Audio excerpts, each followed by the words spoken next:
नमस्ते दोस्तों, स्वागत है आपका अपने चैनल जर्नी इनसाइड में। और कल की वीडियो में मैंने बात करी थी अपना खुद का एग्जांपल लेके कि कैसे मेरे नंबर्स की वाइब्रेशंस लाइफ लॉन्ग मेरे को डिस्टर्ब करती रही, परेशान करती रही, या यूं कह लीजिए कि वो जो टेंडेंसीज थी वो मेरे को रूल कर रही थी, वो मेरे को इधर उधर घुमा रही थी।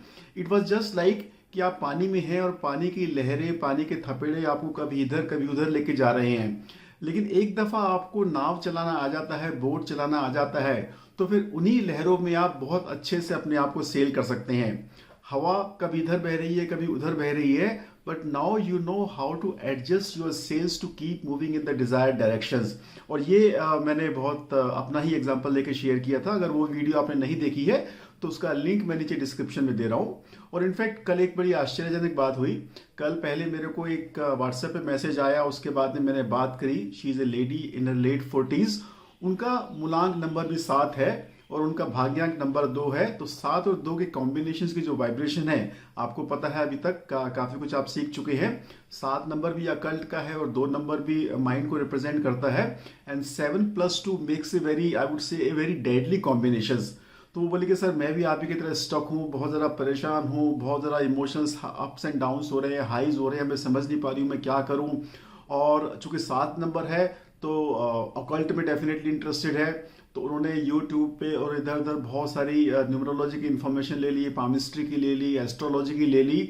लेकिन विधिवत पढ़ाई प्रोफेशनल वे में उन्होंने किसी भी आर्ट को या किसी भी साइंस को उन्होंने स्टडी नहीं किया, किसी से प्रोफेशनल कंसल्टेशन नहीं ली। तो वो उन एनर्जी से बहुत ज़्यादा परेशान थी। तो and she was asking me कि सर मुझे क्या करना चाहिए। एंड आई सेड कि now this combination of 7 2 that has become a curse for you and is causing so much problem for you. In fact it's a blessing for you. मैंने कहा मैं इस प्रोफेशन में हूं, अगर आपको इस 7 and 2 का कॉम्बिनेशन पसंद नहीं आ रहा है तो आप मेरे नंबर ले लो, अपना नंबर्स मेरे को दे दो। It is such a good combination, provided आप इन एनर्जीज को समझ के उनको चैनलाइज कर पाए राइट डायरेक्शन में, कि एनर्जीज आपको किस तरफ डायरेक्शन दे रही है, किस तरफ आपको प्रेरित कर रही है, किस तरह से आपको काम करना चाहिए। And if we have been able to understand that, तो फिर यही एनर्जीज हमारे लिए बहुत हाईली प्रोडक्टिव, बहुत हाईली रिवार्डिंग हो जाएगी। And our life will become truly truly rewarding and fulfilling. और कल एक और फोन मेरे पास में आया, वो किसी परिचित का ही था। उन्होंने कहा कि राजीव आपको तो न्यूमरोलॉजी पूरी अच्छी तरह से आती है, आप इसको बड़े अच्छे से समझ के मैनेज कर सकते हो, हमारा क्या। जिनका इस साइंस में कोई खास वैसे इंटरेस्ट नहीं है, बट डेफिनेटली हम जिंदगी में आगे बढ़ना चाहते हैं। तो मैंने उनसे कहा कि देखो 2 तरीके हो सकते हैं। उन लेडीज की तरह मैं आपको भी ये सलाह दूंगा कि आप इधर उधर से सीख के, आधा अधूरा सीख के और अपना कुछ नेम नंबर चेंज कर लिया, वो सब काम कर लिया, प्लीज ऐसा ना करें। आधी अधूरी इंफॉर्मेशन बहुत ज्यादा खतरनाक हो सकती है। 2 तरीके हैं, या तो आप प्रोफेशनल वे में इसको सीखिए या किसी प्रोफेशनल से कंसल्टेशन लेके अपने लिए आगे का रास्ता डिसाइड कीजिए। बीच में इधर उधर मत लटकिए। मैं नहीं कहता कि आप मेरा ही न्यूमरोलॉजी का कोर्स कीजिए या मुझसे ही प्रोफेशनल कंसल्टेशन लीजिए। जहां से आपका मन मिलता है या जहां आपको अपीलिंग लगता है, आपको लगता है कि ये आदमी रीजनेबल है, वहां से आप कर सकते हैं, but do take professional advice. और दूसरी बात कि देखो इजी किसी के लिए भी नहीं होता है।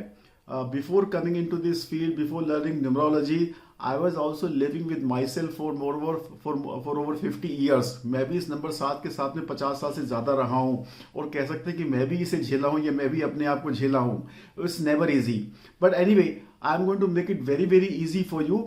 आज मैं आपको 1 नहीं, 2 नहीं, 3 नहीं, 4 ऐसी पावरफुल टेक्निक्स बताने जा रहा हूं जिन्होंने मेरे को बहुत ज्यादा हेल्प करी in gaining control over myself and directing my life to a particular direction. और देखो बहुत सारी टेक्निक्स हो सकती हैं, बहुत सारे टूल्स हैं, लेकिन मैं सिर्फ उनके बारे में बात करूंगा जो मैंने सीखी और मैंने अपनी लाइफ में अप्लाई किए। I can with authority talk only about those things. So let me share with you.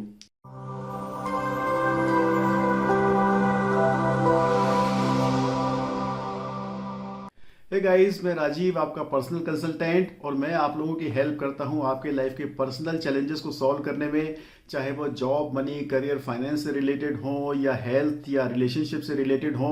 और अगर आपको भी लगता है कि आप अपने नंबर के एनर्जीज को नहीं समझ पा रहे हैं और वो आपको ट्रबल कर रही है और आपको समझ में नहीं आ रहा कि मुझे क्या करना चाहिए, then definitely we can help you out. The only thing that you have to do is to reach out to us. मेरा सारा डिटेल्स, मेरा फ़ोन नंबर डिस्क्रिप्शन में है. You can always access to me. आप WhatsApp कर सकते हैं, आप डायरेक्टली मुझे कॉल कर सकते हैं. And through the scientific and logical principles of numerology, graphology and wristwise therapy, we can help you out to come out of the present situation and be on the path of highest growth. तो चलिए मैं पहले tool के बारे में बताता हूं, और वो टूल मैंने सीखा था again from the book 7 habits of highly effective people. और मेरी इनफैक्ट एक आदत है, मैं जब भी कोई बुक लेता हूं तो मैं उस पर डेट और टाइम जरूर डाल देता हूं और किस लोकेशन पे था. तो ये बुक मैंने नवंबर 2001 में ली थी और उस समय मैं मुरादाबाद में पोस्टेड था, और कम से कम मैं 10 दफ़ा अभी तक इस किताब को पढ़ चुका हूं. हालांकि इधर काफ़ी टाइम से मैंने इस बुक को नहीं छुआ है क्योंकि और बहुत सारी बुक्स थी. बट इस बुक में स्टीफन कोवे एक बहुत पावरफुल कंसेप्ट की बात कर रहे हैं, and he gives a very different kind of an explanation about the word responsibility. आज रेस्पॉन्सिबिलिटी को हम ज़्यादा जैसा समझते हैं, हम कहते हैं कि ये काम करना मेरी रेस्पॉन्सिबिलिटी है, मेरी जिम्मेदारी है, या मेरा उत्तरदायित्व है, मेरा कर्तव्य है. But he says responsibility means your ability to respond in any given situation. What differentiates between an animal and a human being? Animals are driven by their instincts. उनके जो basic instinct है, hunger है, sex है, procreation है, animals are driven by those instincts. But human being इसीलिए superior race है because they have the power to rule over their instincts. एक example देता हूँ. हमारे पास में कोई स्टिमुलस आया, किसी ने हमें कुछ कह दिया या गलत बात कह दी, हम इमीडिएटली रिएक्ट करते हैं. हम भी शायद उसको गलत भाषा में जवाब दे देते हैं या उसको मारने के लिए दौड़ पड़ते हैं. ये इस तरह की बहुत सारी चीज़ें आपने देखी होंगी. हम रोड पे जा रहे हैं, किसी ने पीछे से हॉन्क कर दिया, और रोड रेज के मामले कितने सारे हमारे आज की तारीख में नोटिस में आते हैं. So this is reacting. There is literally no gap between the stimulus and the way we react.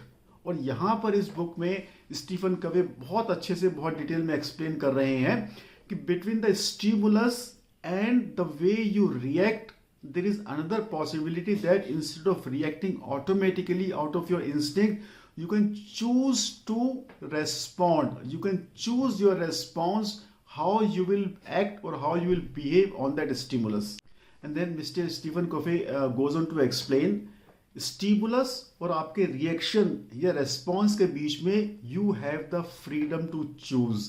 आप चूज कर सकते हैं whether to act out of your own instinct and react immediately, or take a very well thought out considered response to that stimulus. And यहीं पे आपका ये जो बीच में छोटा सा गैप है, it may be within a fraction of a second or whatever it is, you have the freedom to choose. और ये चॉइस डिपेंड करती है आपकी सेल्फ अवेयरनेस पे, आपकी कंशियंस पे, आपकी इमेजिनेशन पे और आपकी इंडिपेंडेंट विल पे. ये 4 एलिमेंट्स के साथ मिलके इनफैक्ट मैं आपको एक बहुत छोटा सा प्रैक्टिकल एग्जांपल बताता हूँ.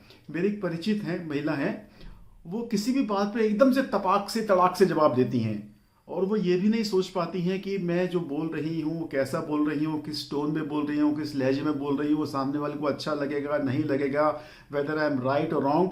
It just blurts out of her mouth. और उनको मेरे से शिकायत रहती है कि आप बड़े स्लो में रेस्पॉन्ड करते हो, आपसे कोई बात पूछो आप टाइम लेते हो.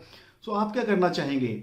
आपसे किसी ने कुछ बात कही या पूछी, आप इमीडिएटली रिएक्ट करना चाहेंगे, और you will think about it and then you will choose your response wisely कि मुझे क्या बोलना चाहिए, कैसे बोलना चाहिए. So this is the difference between reacting out of your own instinct. हमारे मन में कोई इमोशन आता है, कोई मूड आता है, एंड हम उसमें बह जाते हैं. जैसे हमने लास्ट वीडियो में बात करी थी, we are driven by our moods, we are driven by our emotions, we are driven by so many things rather than we choosing to move as per what is required. That is the true response. तो ये जो true response है stimulus और आपके behaviour के बीच में, that freedom to choose, उसमें आपकी सेल्फ अवेयरनेस आती है कि आप कितने इंटरनली अवेयर हैं, आपकी इमेजिनेशन आती है, you can imagine a good response, a good answer, और आपकी इंडिपेंडेंट विल है, एंड देन आपकी कंशियंस है, आपकी वैल्यूज़ क्या है, आपकी एथिक्स क्या हैं, आप गलत तरीके से बिहेव करना चाहेंगे, राइट तरीके से रेस्पॉन्ड करना चाहेंगे. सो मिस्टर स्टीफन कोवे बहुत डिटेल में इसको एक्सप्लेन करते हैं. मैं इसमें बहुत ज़्यादा डिटेल में नहीं जाऊँगा क्योंकि मैं चाहता हूँ कि आप इस बुक, लाइफ ट्रांसफॉर्मिंग बुक को ज़रूर पढ़ें and get the full value of it. चलिए अब मैं आपको दूसरे टूल के बारे में बताता हूं, और वो टूल मैंने सीखा था ओशो से। Every spiritual leader is talking about it, and it is about the self awareness, जिसके बारे में स्टीफन कोवे बात करते हैं। बट ये सेल्फ अवेयरनेस क्या है? हमारे अंदर में क्या चल रहा है, हमारे क्या विचार आ रहे हैं, क्या भावनाएं हैं, क्या इमोशंस हैं, हमें उसके बारे में पता ही नहीं होता है। देखिए, कंट्रोल या मैनेज हम उस चीज़ को कर सकते हैं जिसके बारे में हमें कुछ पता है, लेकिन हमारे अंदर में इतना चल रहा है कि हमें उस पर कुछ होश ही नहीं रहता है। एज पर एन एस्टिमेट हर घंटे हमारे दिमाग में 60,000 विचार आते हैं, और डेफिनेटली उन विचारों के साथ में एसोसिएटेड इमोशंस हैं, मूड्स हैं, बहुत सारी चीज़ें हैं जो हमें अंदर ही अंदर एक तरह से परेशान करती रहती हैं। And we get driven by those things, हम उन चीज़ों में बह जाते हैं। तो उसको कैसे कंट्रोल करें, या अपने अंदर के बारे में, अपने भीतर के बारे में हम कैसे अवेयर हों? तो ओशो की किताब है साक्षी की साधना, आप उसको ज़रूर पढ़ें। And it's a very simple technique, आज हर आदमी इसके बारे में बात कर रहा है, and that is breath awareness. और बहुत ही सिंपल है, hardly takes 3, 4, 5 minutes every day की प्रैक्टिस में आप बहुत अच्छे रिजल्ट्स ले सकते हैं। करना इसमें ये है कि आप सिंपली आंखें बंद करके बैठ जाएं, कमर सीधी करके, या जिस भी पोजीशन में आपको कंफर्टेबल लगता है, कोई ऐसी विशेष रिक्वायरमेंट नहीं है, लेकिन कमर सीधी करके बैठेंगे तो ज़्यादा अच्छा है। आप सिंपली अपनी ब्रेथ को, अपनी सांसों को ऑब्जर्व कीजिए। कोई मेडिटेशन नहीं करना है, कोई फोर्सफुल प्राणायाम नहीं करना है। नेचुरल वे में, सहज स्वभाव में सांस आ रही है, सांस जा रही है, सांस अंदर आ रही है, सांस बाहर जा रही है। आप देखें कि सांस आपकी चेस्ट तक आ रही है या आपके स्टमक तक आ रही है, कैसे जा रही है। Just observe this phenomena. Definitely शुरू में आपका मन बहुत भटकेगा, आप सांस को देखना चाहेंगे। कभी कोई विचार आया, आपका मन उस विचारों में बह गया 10, 15, 20 सेकंड के लिए, लड़िए मत अपने मन से, उसको प्यार से बुला के, पुचकार के, फिर अपने सांसों पे लेते आइए। कुछ दिनों के अभ्यास के बाद में आप देखेंगे कि आपका मन धीरे धीरे स्वतः अंदर जाने लगा है, और आप अपने भीतर के प्रति जागरूक होने लगे हैं कि अंदर में आपके क्या चल रहा है। आप इस वक्त ठंडा महसूस कर रहे हैं, गर्म महसूस कर रहे हैं, आप परेशान हैं, आप खुश हैं, आप शांत हैं, आपको कोई इमोशंस आ रहे हैं, कोई गुस्सा है, या किसी और बात की, अपने अंदर में जो भी चल रहा है उसके बारे में आप धीरे धीरे अवेयर होने लगेंगे। आपको अपने विचार लिटरली दिखने लग जाएंगे। तो ओशो कहते हैं कि बस आप ऐसे बैठिए जैसे आपके सामने से एक नदी बह रही है और आप किनारे पे बैठे हैं। आप किनारे पे बैठ के उस नदी के बहते हुए पानी को देख रहे हैं। वो नदी आपके विचारों की नदी है। नित्य प्रति क्षण नए विचार आते जा रहे हैं, निकलते जा रहे हैं, इधर से आ रहे हैं, उधर से निकल रहे हैं। और शुरू में हम उन विचारों में लिप्त हो जाते हैं। किसी एक विचार के साथ में बह जाएंगे, वो दूसरे विचार को जन्म देगा, वो तीसरे विचार को जन्म देगा, और जब तक हमें होश आता है तब तक 2 मिनट निकल जाते हैं। कोई परेशानी की बात नहीं है। अब फिर से आके किनारे पे बैठ जाइए और धीरे धीरे बस अपने आप को अलग कर लीजिए। You are not your moods, you are not your thoughts. इस भाव के साथ में आप किनारे पे बैठिए कि ये जो विचार आ रहे हैं, ये जो भावनाएं आ रही हैं, ये मैं नहीं हूं, मैं इन सबसे पृथक हूं, मैं अलग हूं, आई एम सेपरेट। एंड धीरे धीरे आप अपने आप को सेपरेट करना सीख जाएंगे। और ये बहुत ही सिंपल टेक्निक है जो आपको अपने भीतर के बारे में बहुत अवेयर करेगी। आप इसको प्रैक्टिस कीजिए, दिन में कहीं भी, कभी भी आप जहां हैं वहां इसको प्रैक्टिस कर सकते हैं, and it will give you tremendous results. So friends, ये जो 2 टेक्निक थी, मुझे को उम्मीद है कि आप इसके बारे में और इन डेप्थ स्टडी करेंगे, because in this short video हर एक टॉपिक जो है अपने आप में इसके बारे में बहुत कुछ कहा जा सकता है, बहुत कुछ लिखा जा सकता है। My purpose is only to direct you कि कहाँ से आपको सॉल्यूशन मिल सकता है from my own experience, and to stimulate you to dig deeper into this things. देखिए, life transformation and creating a life of highest productivity is not a one day job. YouTube की 10 minute 15 minute की talk देख के या video देख के आपकी life transform नहीं होगी। आपकी लाइफ ट्रांसफॉर्म होगी जब आप उस पर एक्शन लेंगे। तो I sincerely encourage you and urge you कि आप इस पर एक्शन लीजिए, and you become the best that is possible of becoming. So I see you next time with the next 2 techniques. कल मिलते हैं इसके बारे में। तब तक आप चैनल को सब्सक्राइब कीजिए, लाइक कीजिए, शेयर करते रहिए, कमेंट करते रहिए। एंड कोई भी अगर आपके पास सवाल है, मुझसे बात करना चाहते हैं, you are most welcome to get back in touch with me. I will see you tomorrow. Bye bye.